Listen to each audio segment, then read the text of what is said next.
대장동 개발 특혜 의혹과 관련해 청와대가 엄중하게 지켜보고 있다며 처음으로 입장을 냈습니다. 이재명 캠프는 국민의힘을 겨냥한 것이라고 해석했고 이낙연 캠프는 여야를 불문한 것이라고 해석했습니다. 공정위를 대상으로 한 국정감사에 김범수 카카오 이장 등 플랫폼 기업 경영진이 잇따라 출석했습니다. 독과점과 골목 상권 침해에 대한 질타가 이어졌습니다. 금융권의 대출 조익이 불똥이 서민 실수요자에게 튀고 있습니다. 잔금을 구하지 못한 입주 예정자들의 하소연이 이어지고 있습니다.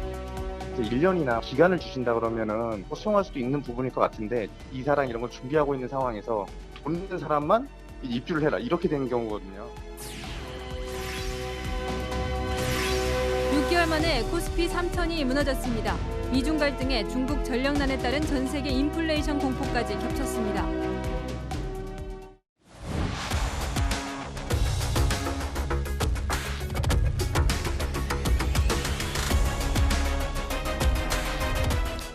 뉴스의 동정민입니다.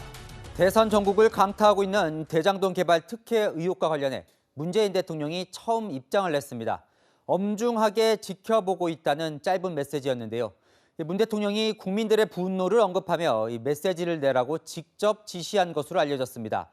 정치적 의미가 담긴 건 아니라고 하지만 여당 대선 주자와도 관련 있는 사건이다 보니 이 발언 배경을 두고 해석이 분분합니다.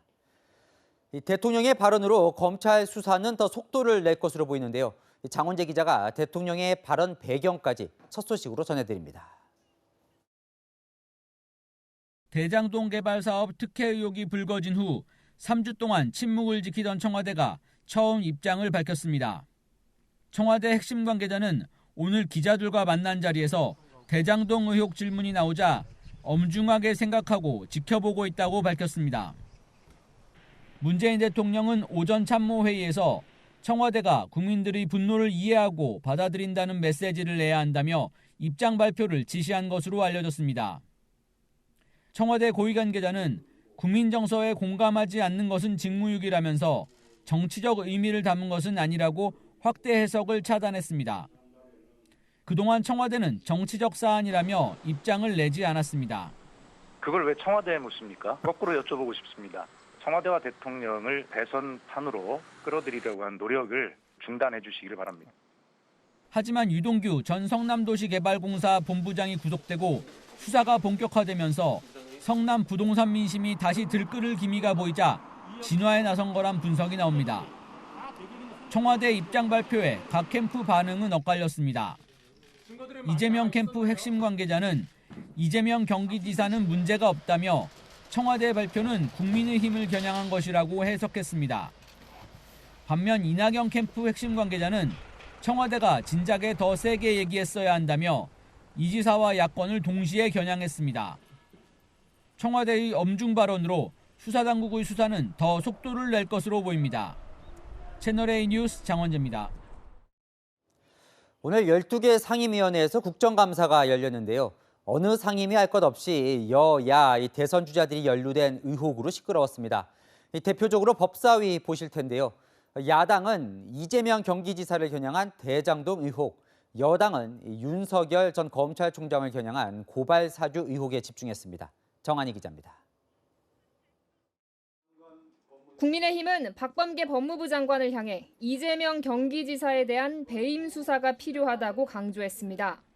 건축회사에서 운전하던 사람, 이런 사람을 경기관광공사 사장에 임명한 사람이 이재명이에요. 왜 그랬을까? 유동규의 배임의 행위에 대한 최소한의 묵시적 승인은 있지 않나 이렇게 의심이 되고 있습니다. 당연히 배임 수사가 돼야 됩니다. 박 장관은 야당의 주장만으로는 판단하기 어렵다고 선을 그었고 특검 요구도 일축했습니다. 대선이 진행되는 이 시점에서 여야 간에 특검안을 놓고서 협상을 해야 되고 특검을 임명하고 또 수사팀을 짜고 또 수사를 개시하고 하는 그 과정들이 굉장히 오래 걸립니다. 화천대유로부터 거액을 받았거나 받기로 약정했다는 이른바 50억 약속 클럽 명단을 두고 여야는 제각각 주장을 폈습니다. 권성동 국민의힘 의원은 권순일 전 대법관이 포함됐다는 정보가 있다며 이 지사 대법원 판결을 앞둔 재판 거래라고 주장했습니다. 민주당은 국민의힘에 연관된 인물이 포함됐다고 맞불을 놨습니다. 제가 이것을 밝히는 순간 여러분들은 국민에게 국민의 짐이 되는 순간 짐이 되는 겁니다. 그래도 감당하시겠습니까? 여권 의원들은 윤석열 전 검찰총장과 손준성 검사의 관계를 부각하며 윤 전 총장이 고발 사주 의혹에 관여했을 거라는 주장도 폈습니다. 총장을 위해서라면 무슨 일이든지 하는 곳이 수사정보정책관실이라고 지금 파악이 된 겁니까?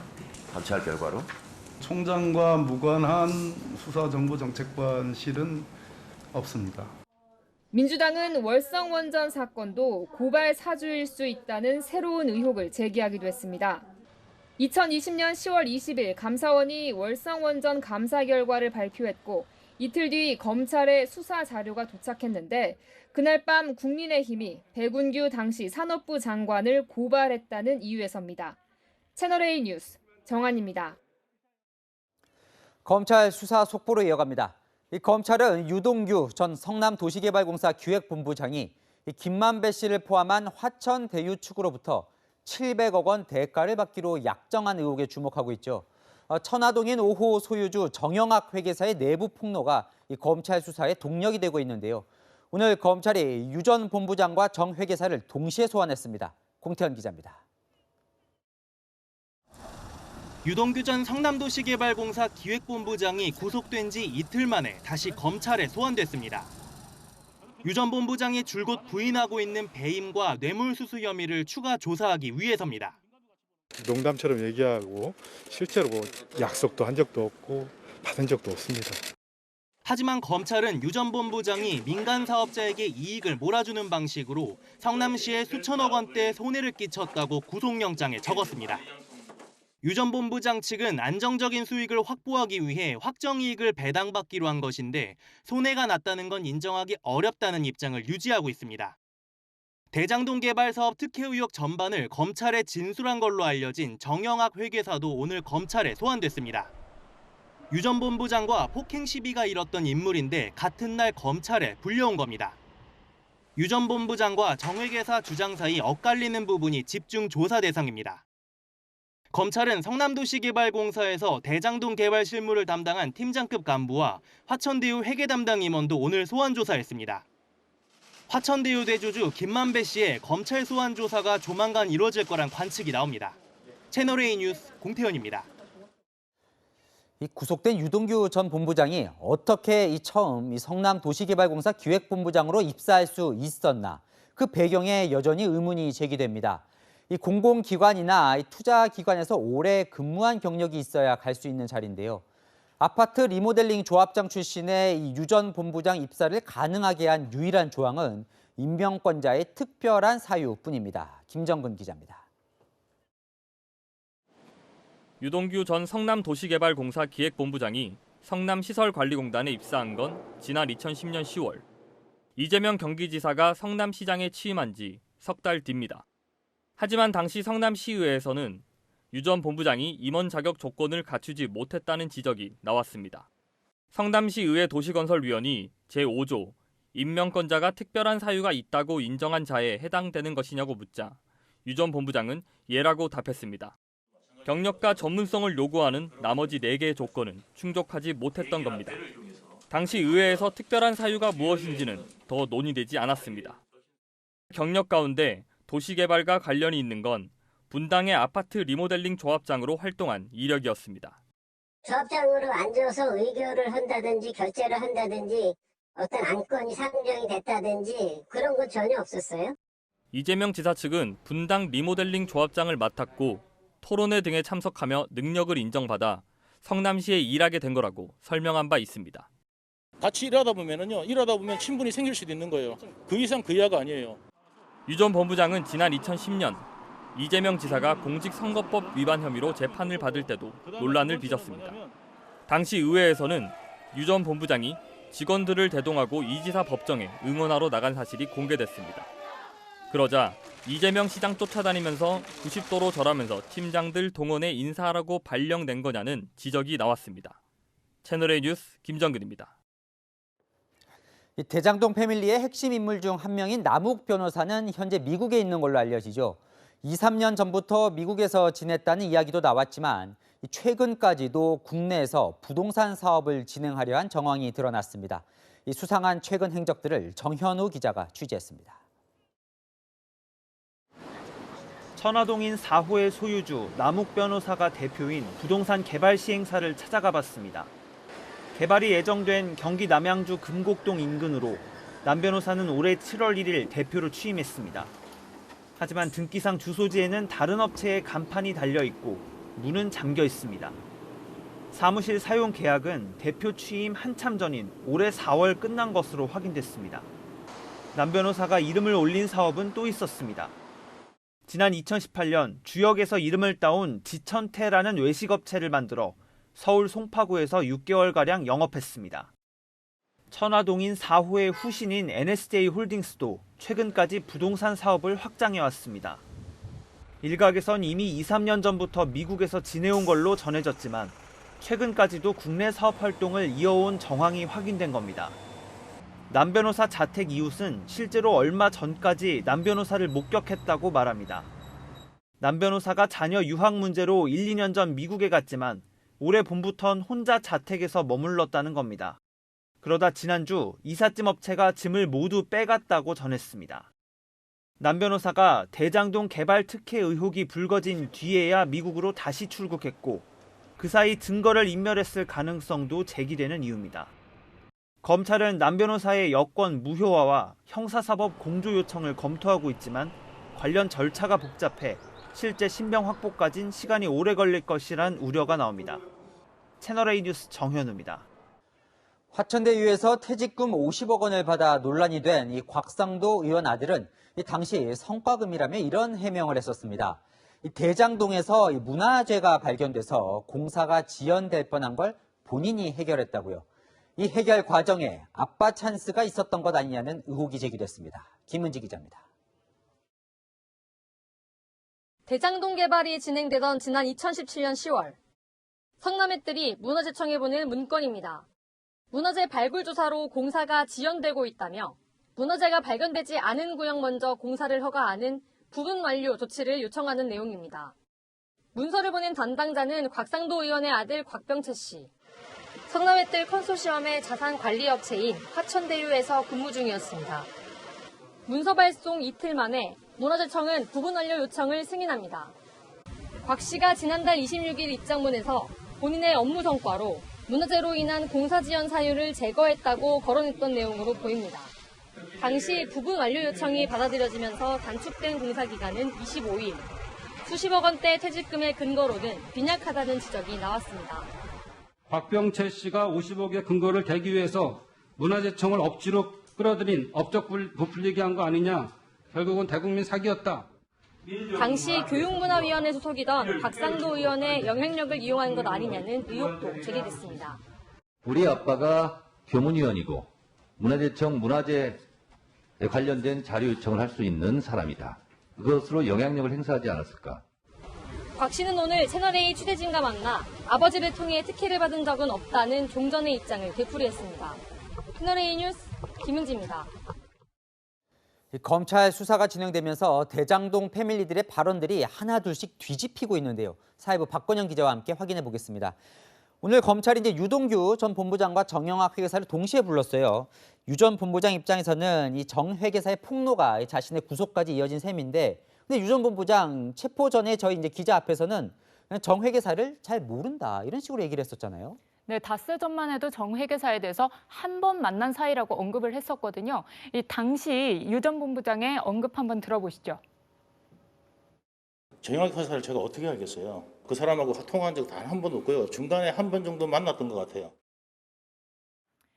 그런데 이틀 뒤에 검찰에 체포가 되면서 조사할 때 말이 바뀌게 됩니다. 정 회계사의 뺨을 때렸고 갈등 관계가 시작됐다는 의혹이 제기되니까요. 술 기운에 뺨을 때린 적은 있지만 이 사건과 무관하다고 했는데요. 이 유 전 본부장 기존 해명대로라면 처음 본 사람 뺨을 때린 셈입니다. 자, 유동규 전 본부장 입장이 뒤바뀐 게 이것뿐만이 아니에요. 네, 이 화천대유 대주주죠. 김만배 씨에 대한 입장도 조금 바뀌었는데요. 유 전 본부장은 처음엔 이 김 씨를 그저 기자로 알았다 이렇게 말했습니다. 김만배라는 분은 기자로 알고 있었습니다. 중앙지 기자가 왜 이렇게 자주 나오시나 이런 생각은 했었습니다. 이 김 씨와의 친분 관계를 부인하는 취지의 말인데요. 그런데 검찰 수사를 받게 되면서 정회계사의 녹취록에 포함된 김만배 씨와의 수익 배분 관련 대화 사실을 부인하지 못했습니다. 700억 수익 배분 요구는 농담이라면서도 기자로만 알았다. 김 씨와 왜 그런 대화를 나눴는지는 제대로 설명하지 않았습니다. 네, 700억은 오히려 저희가 김만배 씨와 대화하면서 뭐 줄 수 있냐 농담처럼 얘기하고 실제로 뭐 약속도 한 적도 없고 받은 적도 없습니다. 자, 저 부분은 이제 김만배 씨 말도 한번 따져봐야 돼요. 네, 앞서 김만배 씨는 금품 로비 의혹에 대해서는 부인했었거든요. 네. 그런데 이 녹취록에 대해선 투자자들끼리 이익을 나누는 과정이었다며 녹취록에 등장하는 숫자는 과장됐다 이런 입장을 밝혔습니다. 하지만 검찰 판단은 좀 다른데요. 김 씨가 유 전 본부장에게 5억 원을 줬다고 보고 있는데 이 사업 편의를 봐준 것에 대한 대가성 있는 돈으로 본 겁니다. 자, 이렇게 뭐 말이 바뀌면 좀 불리한 측면도 있을 것 같은데 유 전 본부장 입장을 왜 바꾼 거라고 봅니까? 이 유 전 본부장이 대장동 사업 개발을 하면서 이 사업자 선정과 또 이익 배분을 한 공공기관 임원이잖아요. 네. 그렇다 보니까 이 민간 사업자인 화천대유나 천화동행 관계자와 친분을 인정하게 되면 유착 의심이 커질 거다 이렇게 판단을 했던 걸로 보이고요.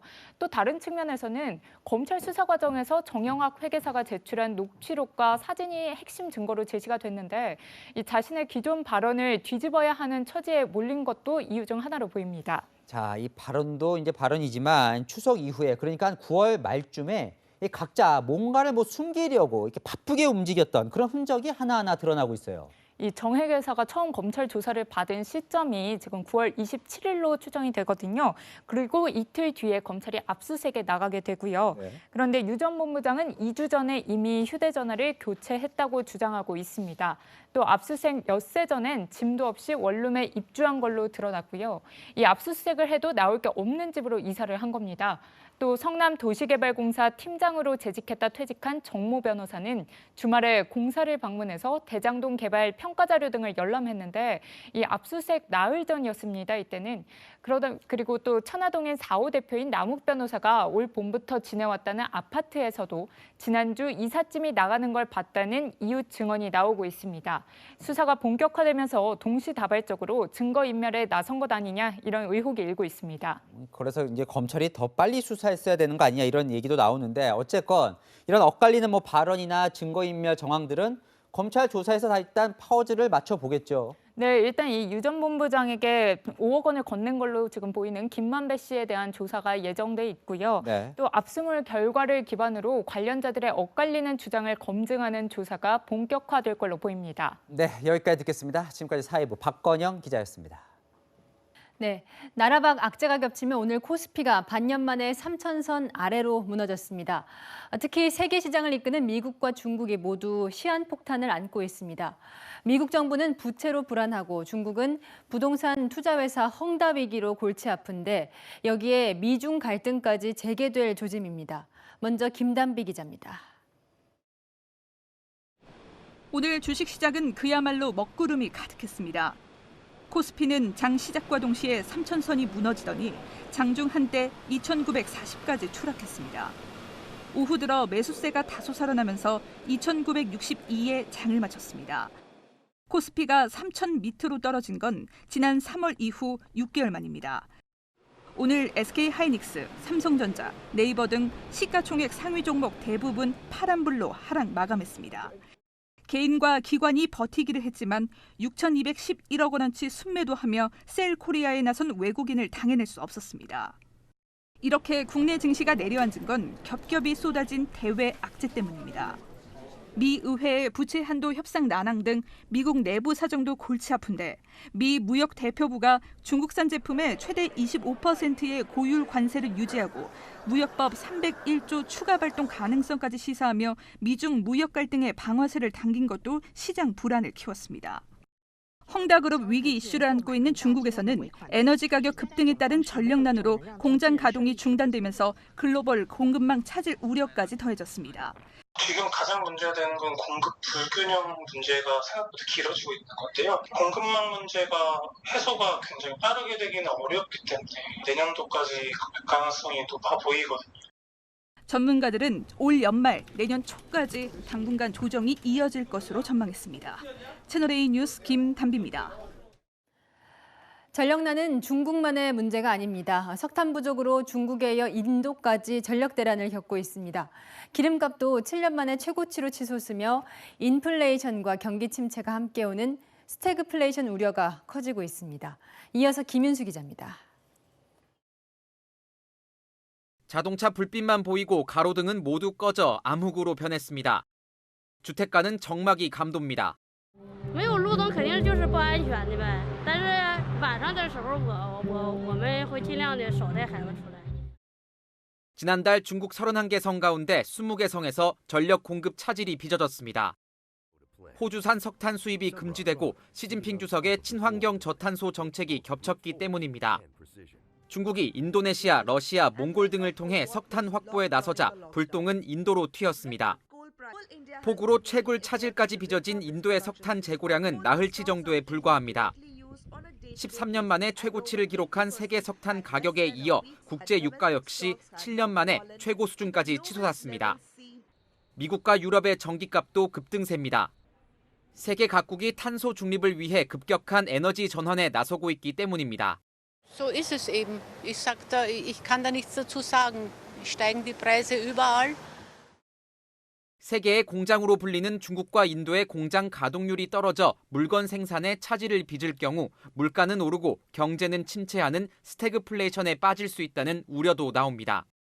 이러한 비용 충격에 의해서 발생하는 스태그플레이션 현상은 경기 부진과 인플레이션이 동시에 발생하고 있어서 이를 막기 위해 추가적인 유동성 축소를 시도하는 경우 경기가 더욱 악화될 가능성이 있습니다.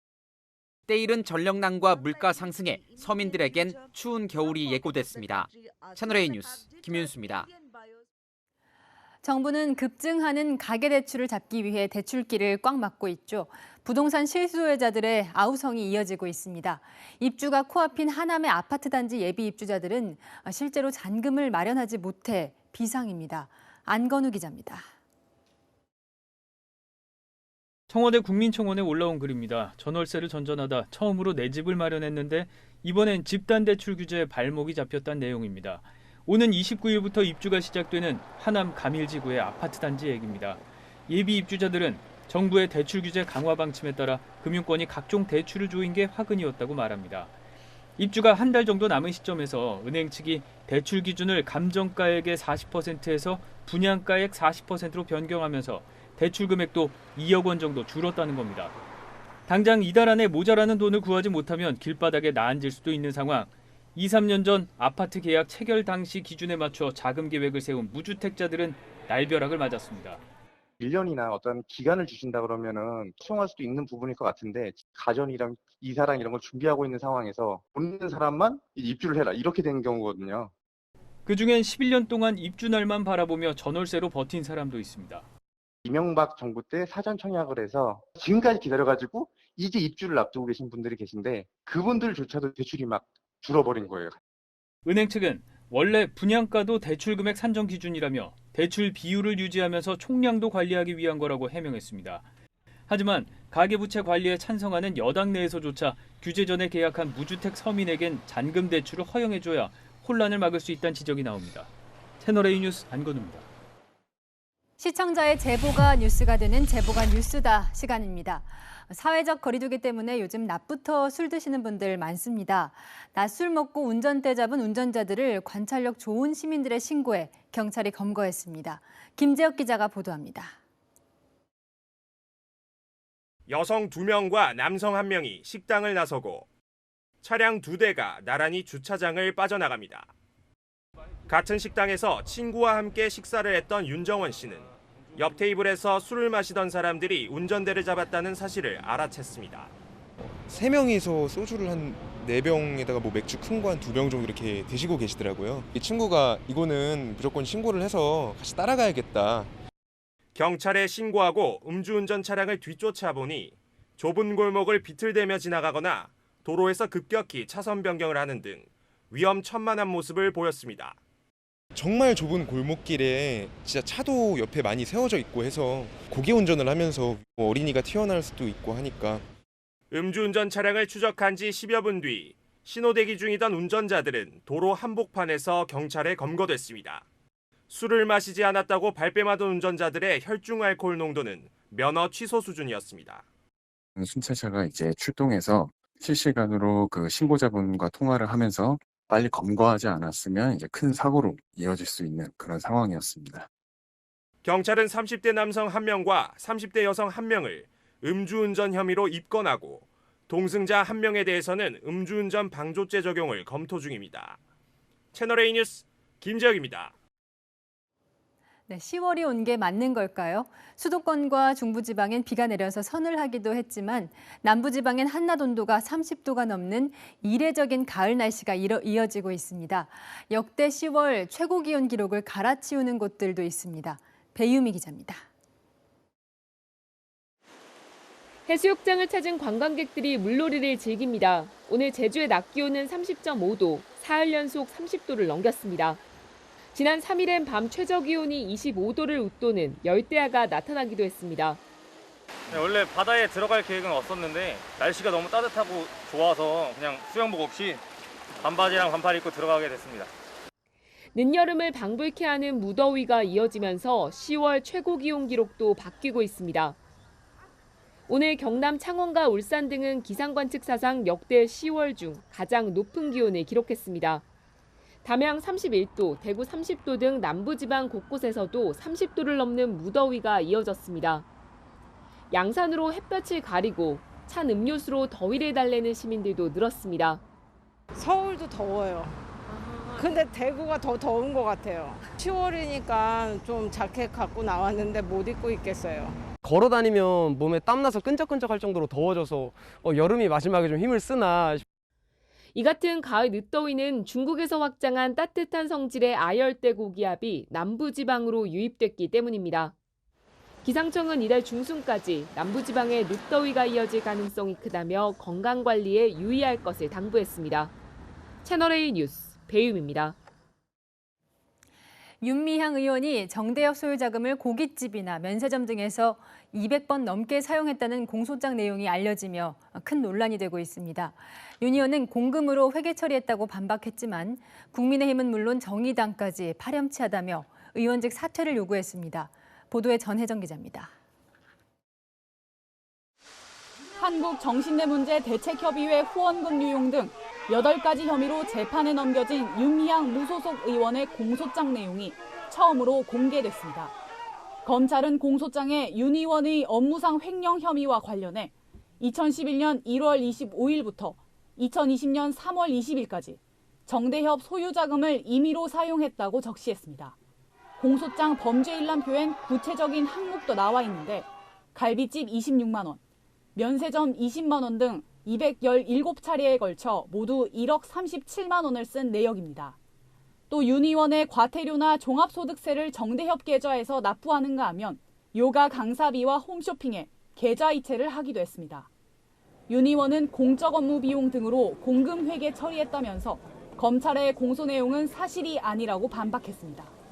그러면서 국회 환경부 국정감사에서 피감기관을 상대로 질타에 나서는 등 의정 활동을 이어갔습니다. 국민들이 원하는 그런 환경 분야 국감을 충실하게 하는 것이 우리들의 임무가 아닐까 저는 그렇게 생각을 합니다. 국민의힘은 대선 주자들까지 가세해 인면수심, 의회의 치욕이라고 비판을 쏟아내며 의원직에서 제명해야 한다고 목소리를 높였습니다. 의원직을 유지하고 있는 윤 의원이나 이를 기가 막히게 이용하고 있는 여당은 사퇴와 대오각성을 통해 국민들에게 사죄해야 마땅할 것입니다. 강민진 청년정의당 대표도 시민사회 활동가들에 대한 모욕이라면서 의원직 사퇴를 촉구했지만 더불어민주당은 입장을 내지 않았습니다. 채널A 뉴스 전혜정입니다. 기업이 골목 상권을 침범했다는 논란을 빚은 김범수 카카오 이사의 의장이 3년 만에 국회 국정감사장에 증인으로 출석했습니다. 의원들의 질타 앞에 김 의장은 사회적 책임을 다하겠다며 연신 사과했습니다. 오늘 국감장 모습 김철웅 기자가 보도합니다. 김범수 카카오 의장이 긴장된 표정으로 국회 정무위 국감증인석에 첫 번째로 섰습니다. 무리한 사업 확장과 골목 상권 침해를 놓고 여야 공격이 집중됐습니다. 3년 전 첫 국감 출석 때에 비해 시가총액 7위로 몸집이 훨씬 커졌기 때문입니다. 꽃배달, 영어교육, 실내 골프 연습장, 네일숍, 미용실, 대리운전, 퀵서비스 좀 창피하지 않습니까? 아들한테 뭐 주고 뭐 동생한테 돈 빌려주고 완전 무슨 이 감사 보고서를 보니까 오너들 무슨 가족끼리 그냥 돈놀이하는 무슨 놀이터 같아요. 김범수 의장은 연신 고개를 숙이며 사과했습니다. 죄송합니다. 이런 부분에 대해서 논란이 큰 점에 대해서 사과드립니다. 골목 사건은 저희는 절대로 침해한 사업엔 진출하지 않을 거고요. 만약에 그 부분이 좀 관여돼 있다면 반드시 철수를 하겠습니다. 명심 또 명심하겠습니다. 숙박업 플랫폼인 야놀자도 타깃이 됐습니다. 임직원들이 모텔을 인수해가지고 야놀자 여기에 올려서 이렇게 영업을 하고 있는 거에 대해서는 알고 계시는 거죠? 의원님 말씀 주신 내용이 충분히 저도 공감이 가고요. 저희가 이걸 시작할 때는 그렇게 깊게 생각하지 못하고 이 산업을 한번 혁신해 보겠다고 시작을 한 겁니다. 기습적으로 사용처를 대폭 축소해 환불 대란을 일으킨 선불 할인 서비스 머지플러스 대표도 출석했습니다. 순차적으로 환불에 나서겠다 했지만 구체적 시점은 밝히지 못했습니다. 해당 지표에 대해서는 경찰 수사 중인 관계로 증언하기 어렵습니다. 입점업체 갑질 논란으로 증인으로 채택된 강한승 쿠팡 대표는 건강상 이유를 들어 불출석했습니다. 채널A 뉴스 김철웅입니다. 민주당 대선 주자들의 경선 마지막 토론회가 방금 전 끝났습니다. 이 토론회 전부터 이낙연 전 대표는 유동규 전 본부장 구속과 관련해 측근이 구속됐다며 행동으로 책임지라고 이재명 지사를 압박했고, 이 지사는 이재명의 유일한 방패는 청렴이었다고 반박했습니다. 이런 거센 공방은 고스란히 토론회로 이어졌습니다. 윤수민 기자입니다. 더불어민주당 대선 경선 마지막 TV 토론회에서도 대장동 개발 사업 특혜 의혹을 둘러싼 공방은 치열했습니다. 공방의 소재는 이재명 지사의 책임론이었습니다. 그런데 여론조사를 보면 국민들의 분노와 상실감이 우리 쪽에 좀 더 많이 향해 있는 것으로 느껴집니다. 이낙연 후보님께서는 이제 저의 문제만 들여다보시니까 그런 것 같고요. 제가 이런 장치라도 만들어서 환수하기 이전에 전국에서 그렇게 한 일도 없고 후보님도 그렇게 하신 일이 없죠. 최근에 이제 이재명 후보와 함께 일했었던 분이 구속됐지 않습니까?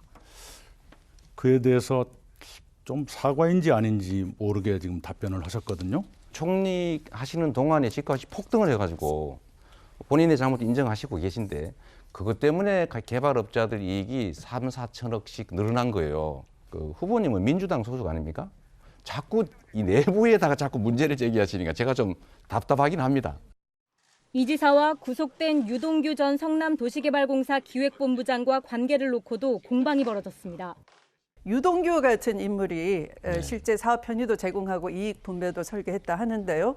후보께서는 그 도덕적 책임진다 하셨는데 그래서 후보께서 생각하시는 그 책임의 한계가 어디까지인지. 그 관련 직원들 중에 일부가 이제 오염이 됐다고 하니까 저로서는 지휘관으로서 당연히 뭐 도의적 책임도 져야 되고 또 국민에 대해서는 정치적인 무한 책임을 져야 되는데 이후에 어쨌든 그 국민들께 됐다 하실 때까지 입장 표명을 그때 또 필요하면 하시는 게 필요하겠다는 제안 말씀 하나. 13차례 TV 토론회를 마무리한 민주당은 오늘부터 엿새간 온라인 투표를 진행한 뒤 이번 주 일요일 최종 후보를 선출합니다. 채널A 뉴스 윤수민입니다. 그동안 내부 다툼에 힘썼던 국민의힘 대선 주자들이 내일 한자리에 모입니다. 한 목소리로 민주당의 대장동 의혹 특검 수용을 촉구하기 위해서인데요. 국민의힘은 성남시에 큰 피해를 끼쳤다는 유동규 전 본부장의 배임 혐의가 입증되면 이를 설계한 이재명 지사도 공범이라고 공격했습니다. 조영민 기자입니다. 국민의힘은 유동규 전 성남도시개발공사 기획본부장이 행동대장이었다며 최종 책임은 당시 성남시장인 이재명 경기지사에게 있다고 강조했습니다. 유 전 본부장의 배임 혐의가 입증되면 이 지사는 배임죄 공범이 된다는 주장입니다. 유동규의 업무상 배임 혐의가 드러나면 이재명 후보는 그 공동 책임을 면할 길이 없습니다. 그러면서 두 사람의 관계는 측근 또는 비선이라고 했습니다. 경기도 산하기관장 자리까지 챙겨줄 특별한 관계 아니냐는 겁니다. 이재명 지사를 위해 이렇게까지 물심양면으로 조력하는 유동규 전 본부장 같은 사람을 측근이라고 합니다. 그리고 이를 부인하는 사람은 이재명 지사 한 사람밖에 없을 것입니다. 관광 관련 전문성이 거의 없었다고 합니다. 관광공사 사장을 했다? 이거야말로 저는 이재명 지사가 챙겨주지 않고는 불가능하다. 국민의힘 대선 주자인 홍준표 의원도 자신의 SNS에 유동규가 비리로 구속됐다면 설계자인 이 지사도 공범으로 책임질 수밖에 없다라며 공범론에 힘을 실었습니다. 원희룡 전 제주지사는 몸통을 수사하라며 서울중앙지검을 항의 방문하기도 했습니다. 대장동 사건의 핵심 몸통을 잡아 부동산 부패 세력을 뿌리부터 뽑아내야 합니다. 국민의힘은 내일 이준석 대표와 대선 주자 8명이 공동 기자회견을 열고 대장동 개발 의혹에 대한 특검을 촉구할 계획입니다. 채널A 뉴스 조현문입니다.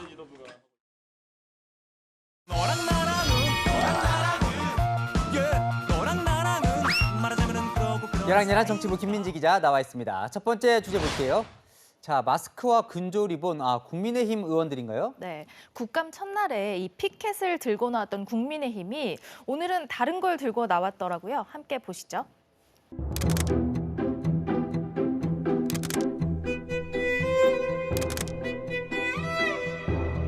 국회의원 우습게 하는 이유가 다 이런 것 때문에. 여당에서도 붙이세요. 저는 못 되겠습니다.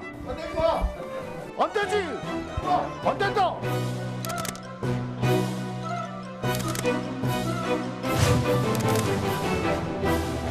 마스크를 흑발을 다 보셨으니까 이제 원활한 진행을 위해서 바꾸는 건 어떨까요? 마스크 벗으란 말입니까? 바꾸라고 했지 벗으라고 하지 않았습니다. 내가 만든 내 땅이에요.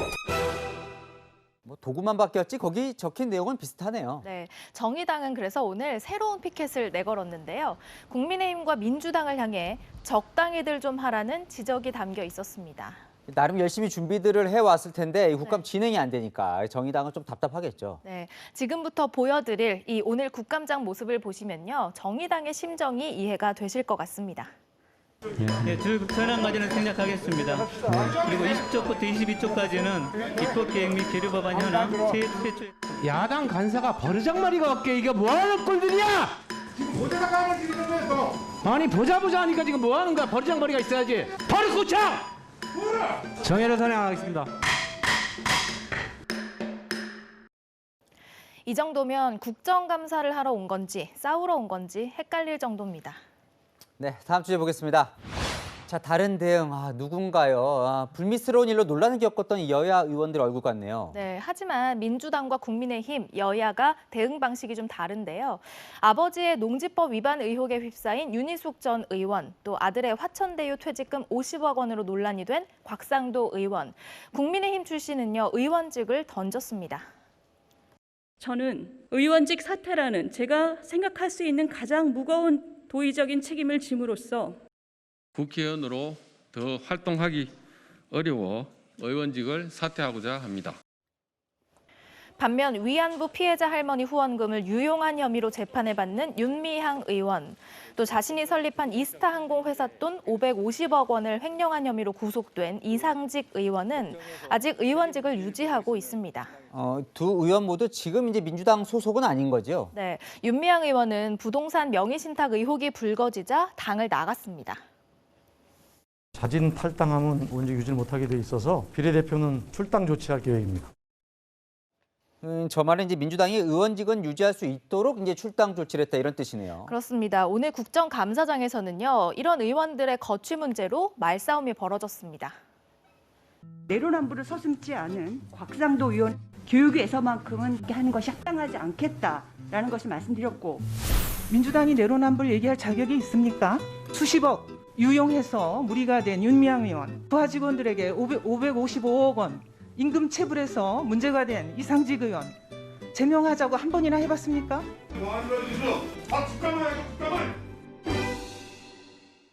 의혹에 휩싸여 국민에게 실망을 줬을 때 책임지는 모습을 보이는 건 생색낼 일도 남에게 강요할 일도 아니죠. 서로 남 탓하고 있는 정치권, 국민이 보기에는 똑같습니다. 구속된 이상직 의원은 감옥에서 꼬박꼬박 세비를 타가고 있죠. 열랑야랑이었습니다. 이번 주 목요일부터 해외에서 백신 접종을 받은 사람도 국내에서 백신 인센티브 적용을 받을 수 있습니다. 대상에는 국내에서 승인받지 않은 중국 시노팜과 시노백 백신도 포함됩니다. 황규락 기자입니다. 방역당국은 7일부터 해외에서 백신 접종을 받고 온 사람에게 접종 확인증을 발급하기로 했습니다. 국내 사적 모임 인원 제한에서 예외를 인정받는 등 백신 인센티브를 받을 수 있게 된 겁니다. 입국 시에 격리 면제서를 발급받은 분들은 보건소에 예방접종을 증명하는 내역과 격리 면제서를 제시하면 국내 예방접종 시스템에 접종 이력 등록이 가능해집니다. 다만 모든 백신이 인정받는 것은 아닙니다. 백신 중에서도 세계보건기구에서 승인한 아스트라제네카와 화이자, 모더나 얀센과 중국산 시노팜과 시노백이 인정됩니다. 방역당국은 지금껏 세계보건기구 승인 백신을 기준으로 자가격리 면제서를 발급했기 때문에 같은 기준을 적용한 것이란 입장입니다. 하지만 시노팜과 시노백은 국내에서 승인받지 않은 백신이라 향후 방역에 약점이 될 수 있다는 우려도 있습니다. 정확한 그 데이터가 없어서 그리고 나라마다 결과도 다르게 나오고 그래서 조금 다른 백신에 비해서 좀 효과면이나 그런 게 좀 명확하지가 않은 점이 조금 걱정이 되는 면이라고 할 수 있습니다. 방역 당국은 내국인 중 격리 면제서 없이 입국한 해외 예방접종자에 대해서도 향후 접종을 인정하는 방안을 마련하겠다고 밝혔습니다. 채널A 뉴스 황유락입니다.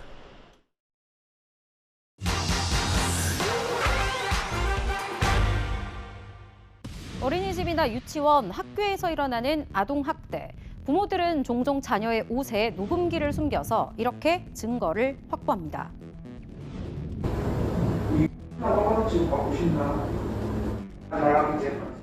그런데 당사자 허락이 없는 이런 녹음, 불법이라서 아동학대 증거로 쓰일 수 없다는 주장도 있는데 사실인지 따져봅니다.